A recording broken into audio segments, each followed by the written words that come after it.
Hello and welcome back to Daily English Learning, the place where real English meets your real life. I'm Liam, and today it's just me and you.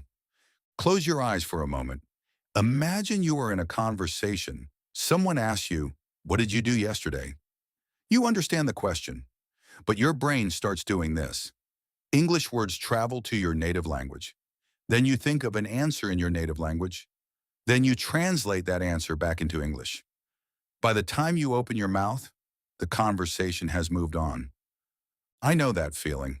It's like your brain is taking the scenic route instead of the highway. And today we are going to build that highway, a direct road from your thoughts to English words, no detours, no traffic jams. Today we are talking about one of the biggest challenges for English learners, translating in your head, and more importantly, how to stop doing it. Here's the truth. Translating isn't bad. It's actually a normal first step when you learn a new language. But if you want to speak faster, feel more confident, and have real conversations, you need to learn how to think directly in English. So grab your favorite drink, get comfortable, and if you love learning English through real, kind conversations, please hit the like button, subscribe to Daily English Learning, and share this episode with a friend who gets stuck translating. Let's start with a simple question. Why is translating in your head a problem? The biggest problem is speed. When you translate, you add extra steps. English to your language, then your language back to English. That takes time. And conversations don't wait. While you are translating "how are you" into your language, and then thinking "I'm fine, thank you" in your language, and then translating that back, the other person is already asking another question. You feel like you are always one step behind. That's frustrating, and it can make you feel like your English is worse than it actually is. Another problem is that word-for-word translation often sounds strange. Languages have different sentence structures, different idioms, different ways of saying things. For example, in English we say, "I'm 25 years old." In some languages, people say, "I have 25 years." If you translate directly from your language, you might say, "I have 25 years." And the English speaker will understand, but it will sound a little off. So translating doesn't just slow you down, it can also make you sound unnatural. The goal is to think in English, to make a direct connection between your thoughts and the English words. Now here's the good news. You can train your brain to do this. Just like you train a muscle at the gym, small exercises, repeated every day, will build that direct highway. I have 5 tips for you today. Let's start with tip number 1. Tip number 1, start with single words. Look around you right now. What do you see? A microphone? A water bottle? A notebook? When you look at your microphone, don't think of the word for it in your language. Just think the English word, microphone. When you see your water bottle, think water bottle. When you see your notebook, think notebook. You are labeling your world in English.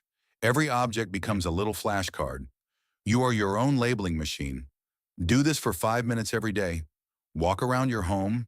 Look at your chair. Think chair. Look at your window. Think window. Look at your coffee cup. Think coffee cup. It's so simple, but it builds that direct connection. You see the object, and your brain goes directly to the English word. No middle language. And here's a human value. Don't judge yourself if you forget a word. Just take a breath, look again, and try. Self-compassion is part of learning. Okay, tip number 2. Use pictures. Flashcards with a picture on one side and the English word on the other. But here's the key. Do not write your native language on the card. Only the English word. Why? Because you want your brain to connect the picture directly to the English word. If you put your native language on the card, you will look at the picture, then read your language, then translate to English. That's the scenic route again. So the picture of a dog should just have the word dog on the back, not the word in your language. You can make these cards easily. Draw a sun, write sun. Draw a happy face, write happy. Draw a running person, write run. That sounds fun, right? It is a game.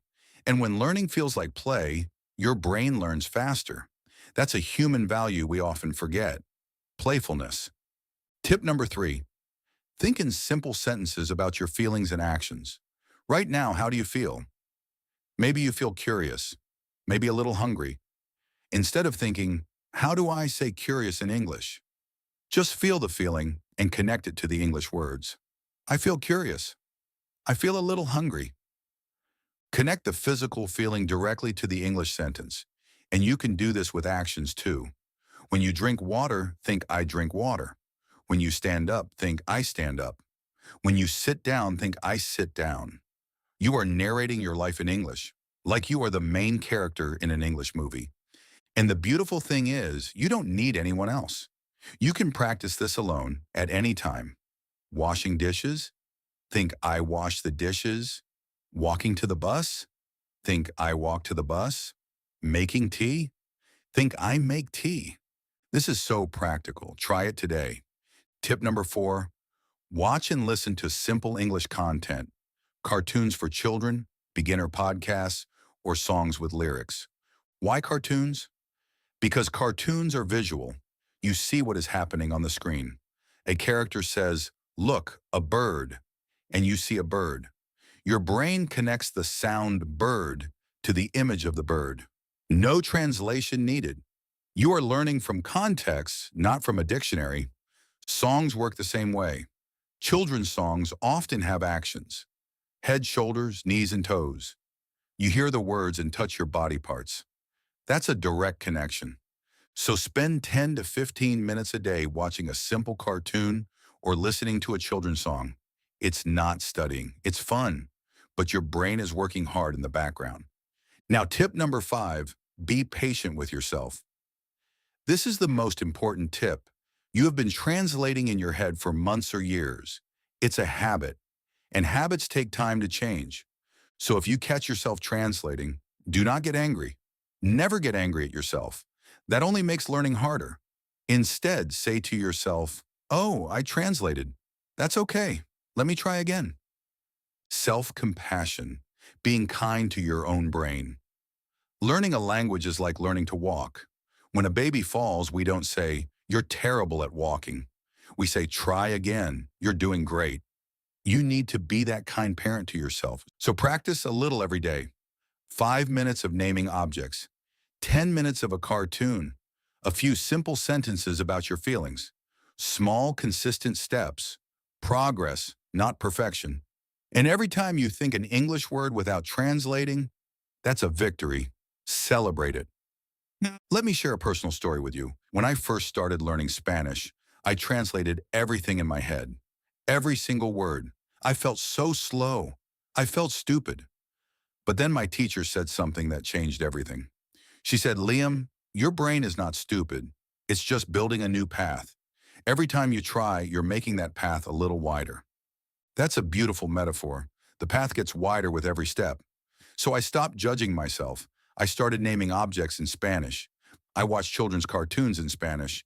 And after a few months, I noticed something magical. I was thinking in Spanish without trying.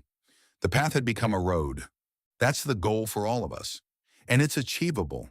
Not because you are special, but because human brains are designed to learn languages. It's what we do. Now, what should you do when you are in a real conversation and you feel the urge to translate? First, take a breath. Don't panic. Second, use simple words. You don't need perfect grammar, you just need to communicate.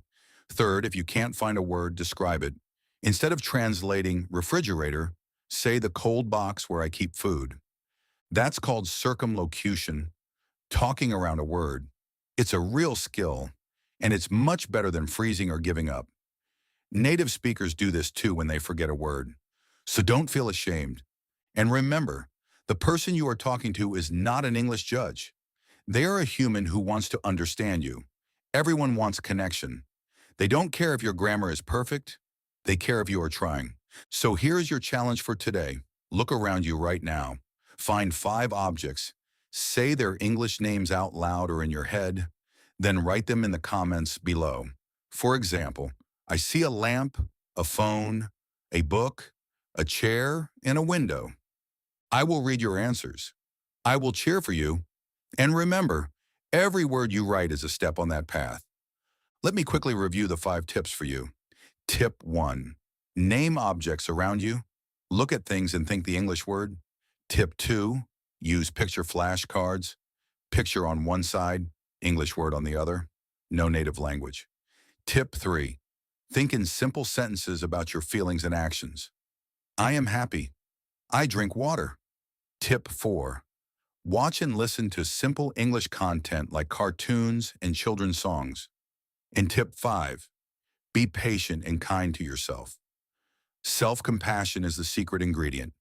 If this episode helped you, please hit the like button. Subscribe to Daily English Learning. Share it with a friend who translates too much. Thank you for being here. You are doing something hard and you are doing it anyway. That's courage. Take care of yourself. Be patient with your brain. And I will see you in the next episode. Bye for now.